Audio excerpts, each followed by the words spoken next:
Have you ever wondered what life would be like as a foster care child? According to childrensrights.org's homepage, accessed on February 22, 2021, in 2019, more than 17,000 youth graduated out of the foster care system without having permanent homes. Research shows that children that grow up without forever homes have a higher risk of homelessness, unemployment, and incarceration as adults. Therefore, I'm going to try to convince you that children in foster care have a harder time getting a start in life than children from a safe home environment. Because there's a large number of kids that come out of these foster care, I would like for you to think back over the last week and think how many you may have encountered without realizing it.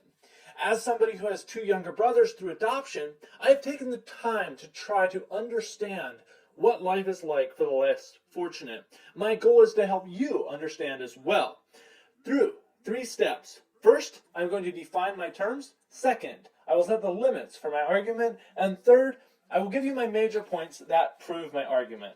Now that you understand what my argument will look like, I will start with step 1, defining my terms. The first term I'm going to define for you is foster care. According to the Wikipedia page, foster care, accessed on February 25, 2021, foster care is a system in which a minor has been placed in a ward group home or a private home of a state-certified caregiver, referred to as a foster parent, or with a family member approved by the state. This placement is normally done by the government or a social service agency. The second term I will be defining is a start. By this, I am referring to the ability to get a job when leaving high school, to build equity, and to build a meaningful social network. Now that you understand the terms I will be working with, I will proceed to step 2, which is setting my limits. I will be including these main points. First, what makes life difficult for a foster child? The second one is how that difficulty affects them as they go into life. I will not be discussing the moral issue of taking kids away from their parents at a young age, or the pros and cons of connecting foster care and adoption.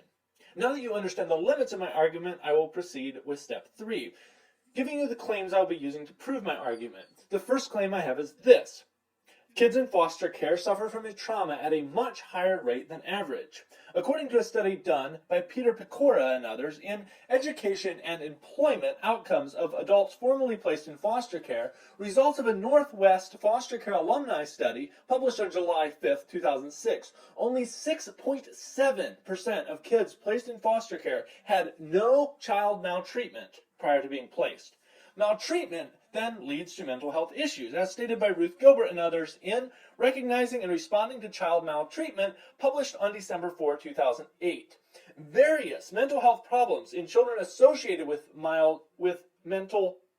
child maltreatment, including anxiety, depression, post-traumatic stress, disassociation, and many, many more.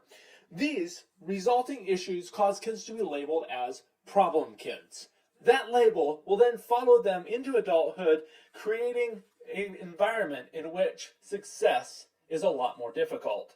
My second claim is kids in foster care have a difficulty maintaining relationships because of the high frequency of moves. According to Ruth Chambers and others in It's Just Not Right to Move a Kid That Many Times, a qualitative study of how foster care alumni perceive placement moves, published in January 2008, the inevitability of moving kept them in a perpetual state of instability. With repeated moves, the youth were unable to find a place to call home. Good relationships are structural to the success of a person in life. Unfortunately, kids in foster care have a difficulty creating those connections, and those connections are vital for them to succeed in life. My third claim is kids in foster care generally have a higher rate of dropping out of school. According to Peter Pecora and others in a study taken in July 5, 2006, at least 43% of youth in the foster care system did not complete high school, and only 20.6% went on to ever complete any form of certification or degree following high school. I think we can all agree that many of the skills that we need to succeed in life are skills that we learned in high school. Because of this, kids in foster care will have to work harder in order to get to the same place than a kid that had a smooth ride through school. Having presented my argument, I will recap my 3 steps. First, I defined the terms necessary for you to understand. I set the limits of my argument and then presented the applications that proved my argument, which was children in foster care have a harder time getting a start in life than children from a safe home. Now that you're aware that this is an issue, I'm going to encourage you to go out of your way to make a difference in the life of a foster child.